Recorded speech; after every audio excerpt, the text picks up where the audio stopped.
ایک عورت کا ایک سے زائد شادی کو ناپسند کرنا، کیا یہ ان اعمال میں سے ہے جن کی بدولت ایک انسان دائرہ اسلام سے خارج ہو جاتا ہے، جس کو ہم کہتے ہیں نواقض اسلام؟ دیکھیے، جب کوئی مسلمان مرد یا عورت کوئی بھی ہو، اللہ رب العالمین کے حکم پر وہ راضی ہو، اللہ رب العالمین کے حکم سے وہ راضی ہے اور اس حکم پر اسے کوئی اعتراض بھی نہیں ہے، لیکن اس پر عمل کرنے میں فطری طور پر اس کے یہاں کچھ کراہت، ناپسندیدگی پائی جاتی ہے فطری طور پر، تو اس ناپسندیدگی کی بنیاد پر، اس کراہت کی بنیاد پر وہ دائرہ اسلام سے خارج نہیں ہوگا، اس چیز کو نواقض اسلام میں نہیں شمار کیا جائے گا۔ میں آپ کے سامنے 3 مثالیں ذکر کرتا ہوں۔ نمبر 1، نماز سے پہلے وضو کرنا ہے۔ سخت سردی کے موسم میں بھی ہمیں نماز پڑھنا ہے اور وضو کرنا ہے۔ اب دیکھیے، یہاں پر آپ غور کریں گے، ہر شخص کے یہاں کہیں نہ کہیں کراہت پائی جاتی ہے۔ ایک مسلمان کو، مومن کو، چاہے مرد ہو یا عورت، اللہ رب العالمین کے اس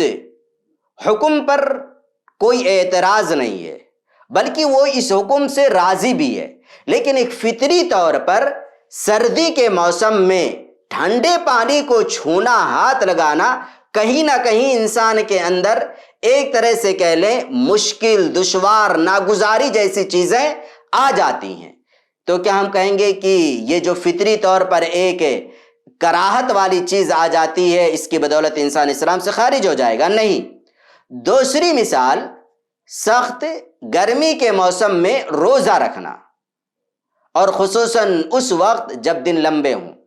تو کہیں نہ کہیں انسان کے اندر کراہت آتی ہے، لیکن وہ اللہ کے حکم سے راضی ہوتا ہے، کوئی اعتراض نہیں ہوتا، لیکن فطری طور پر ایک ناگواری والی چیز آ جاتی ہے، تو کیا ہم کہیں گے کہ اس سے وہ اسلام سے خارج ہو جائے گا؟ تیسری مثال اللہ رب العالمین نے قرآن کریم کے اندر ذکر کیا، سورہ بقرہ آیت نمبر 216، تم پر قتال کو فرض کیا گیا ہے اور وہ تمہیں ناگوار ہے، اور عین ممکن ہے تم کسی چیز کو ناگوار سمجھو اور وہ چیز تمہارے حق میں بہتر ہو، اور آگے یہ بھی ہے، اور یہ بھی ممکن ہے کسی چیز کو تم پسند کرو اور وہ تمہارے حق میں بری ہو۔ تو اللہ نے کیا کہا؟ تم پر قتال کو فرض قرار دیا گیا ہے، فرض کیا گیا ہے، اور وہ تمہیں ناگوار ہے۔ تو یہ جو ناگواری ہے، دیکھیے، ایک ہوتا ہے حکم کو ناگوار سمجھنا، اللہ رب العالمین کے کسی حکم کو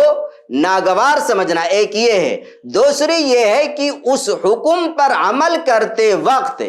فطری طور پر ناگواری آ جائے، دونوں میں فرق ہے۔ اگر حکم،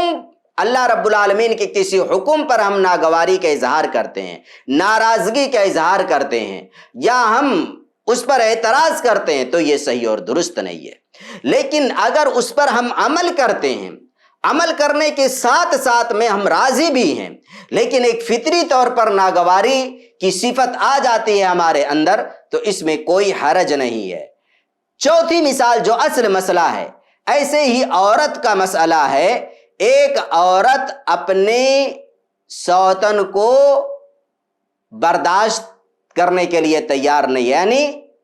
ایک عورت کبھی بھی یہ نہیں چاہتی ہے، یا عمومی طور پر کہہ لیں عورتیں یہ نہیں چاہتی ہیں کہ اس کے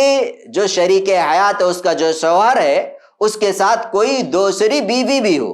اور اس کے اندر یہ جو ناگواری آتی ہے فطری طور پر آتی ہے، کیونکہ کوئی بھی عورت عمومی طور پر سوتن کو برداشت کرنے کے لیے، جھیلنے کے لیے تیار نہیں ہوتی ہے۔ تو یہ جو عورتوں کے اندر ناگواری آتی ہے کہ اس کا شوہر ایک سے زائد شادی کرے، یہ حکم پر اعتراض نہیں ہوتا، اصلاً ایک فطری ناگواری ہے جو عمومی طور پر پائی جاتی ہے، وہ چیز ہے، تو اس کی بدولت کوئی اسلام سے خارج نہیں ہوگا، بلکہ جس کا ایمان جس قدر مضبوط ہوگا، یہ آخری بات ہے، جس کا ایمان جس قدر مضبوط ہوگا، اس کے یہاں سے یہ ناگواری والی چیزیں اتنی ہی زیادہ ختم ہوں گی، اصل اس کا تعلق ایمان سے ہوتا ہے۔ تو ہمیں اپنے ایمان کو مضبوط کرنے کی اور بڑھانے کی ضرورت ہے، تاکہ ایک جو فطری طور پر ناگواری کی صفت آ جاتی ہے وہ ایمان اسے ختم کر دے۔ علامہ ابن القیم رحمۃ اللہ علیہ نے ایک بات ذکر کی ہے کہ